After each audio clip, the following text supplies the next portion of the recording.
Emily Carter never forgot the way Daniel Reed looked at her the day they first met. She was only 22 then, a recent college graduate interning at a marketing agency in downtown Chicago. She was vibrant, slim, full of energy, the kind of woman who turned heads without even trying.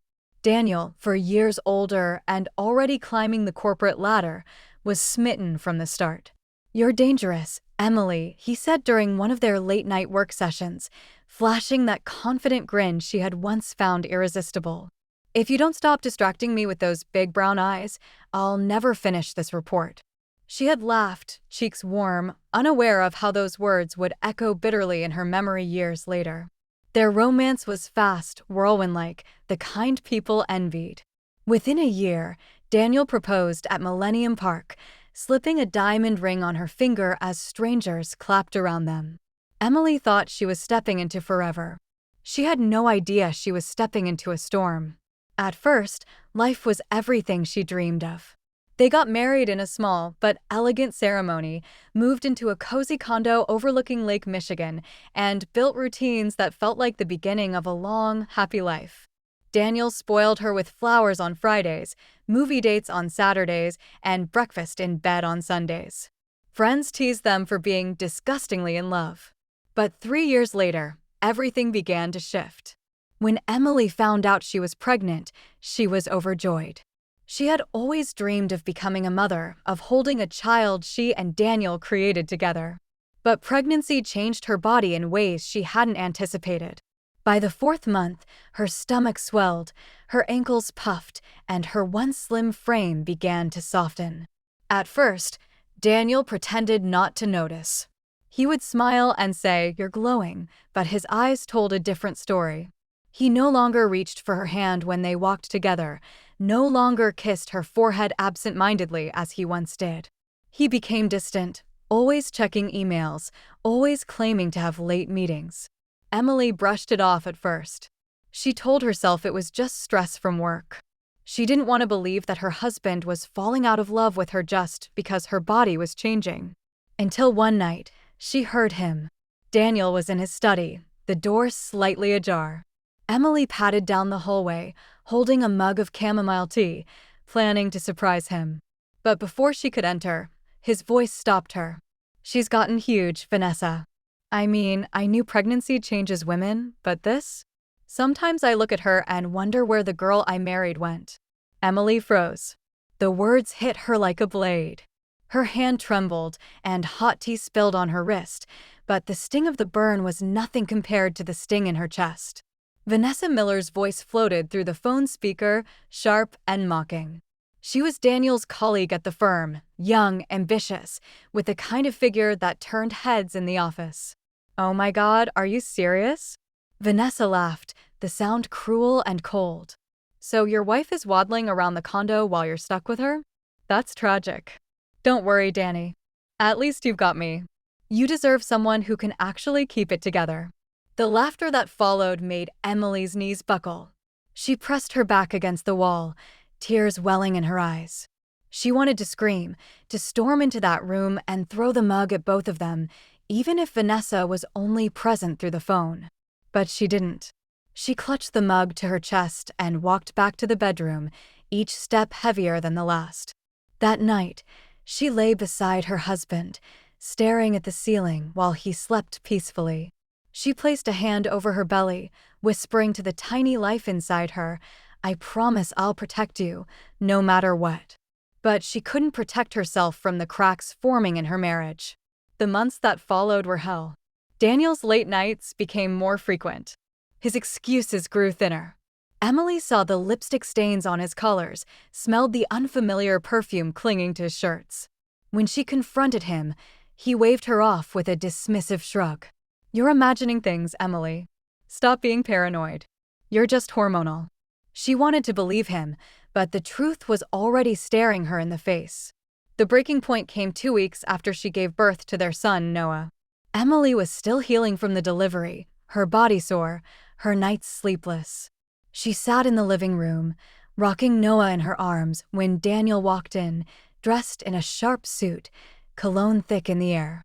"Where are you going?" she asked, her voice tired. Work dinner, he muttered, not meeting her eyes. Emily glanced at the clock. It was 9:30 p.m. A work dinner? At this hour? Emily, don't start, Daniel snapped, his patience worn thin. Not everything is about you. He slammed the door behind him, leaving her in the dimly lit room with their crying newborn. Emily pressed her lips against Noah's forehead, tears spilling down her cheeks. Not everything is about me? I carried you for 9 months, Daniel. I gave you a son. And yet you can't even see me anymore. But what Emily didn't know then was that her story was far from over.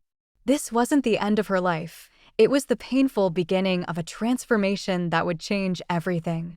The night Daniel slammed the door, Emily sat alone in the quiet apartment, rocking Noah to sleep. The silence pressed against her chest like a physical weight, heavier than the postpartum exhaustion that already made her bones ache. She felt as though the world she had built with Daniel, the life she had dreamed of, was crumbling around her. In the following weeks, Daniel's absences became routine. Dinner reservations, business trips, late meetings. And with each excuse came Vanessa, whose laughter seemed to echo through the walls even when she wasn't physically present. Emily would catch glimpses of social media posts, Daniel and Vanessa at fancy restaurants, smiling at each other with an intimacy that made her stomach twist. One Saturday morning, Emily stumbled upon a photo tagged #PowerCouple. There they were, Daniel and Vanessa, his arm casually draped around her waist, her head resting on his shoulder. Emily's hands shook as she scrolled through the captions, flirty emojis, subtle hints of inside jokes. It was like watching her life being erased frame by frame. For a moment, she wanted to call him out, scream at him, demand justice. But she realized that rage alone wouldn't heal her. Rage wouldn't protect her or Noah. Rage wouldn't make her whole again. Instead, she did what she had always done. She planned. Emily threw herself into her career. She returned to the marketing firm after a brief maternity leave, not just as an employee, but as a woman determined to reclaim her power. She stayed late, volunteered for high-stakes projects, and made sure every campaign she led was better than the last. Her colleagues started noticing. Praise came from unexpected corners. Her boss, Mr. Whitman, took her under his wing, impressed by her creativity and dedication. And slowly, Emily began transforming physically too.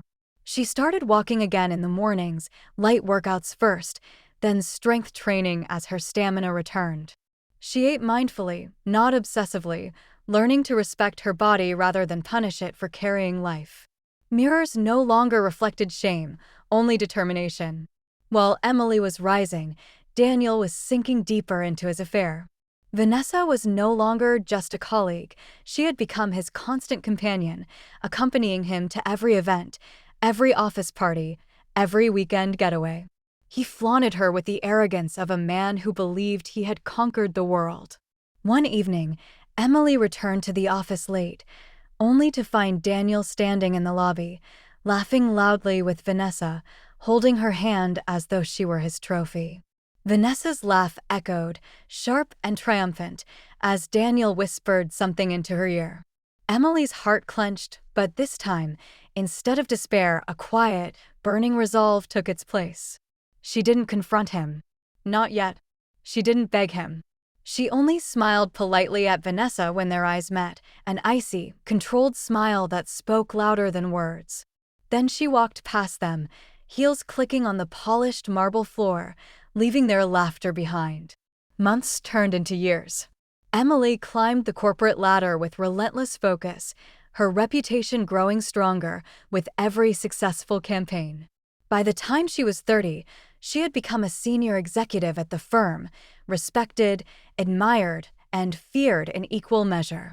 Her office overlooked the city's skyline, the same view she had once shared with Daniel during happier times, but now it symbolized something very different: power, independence, and triumph. Daniel, on the other hand, was unprepared for the woman Emily had become. A work email required his signature, and he found himself standing outside her office, a thin smile plastered on his face. The realization hit him like a shockwave: she was his boss. The woman he had mocked, abandoned, and betrayed had risen above him.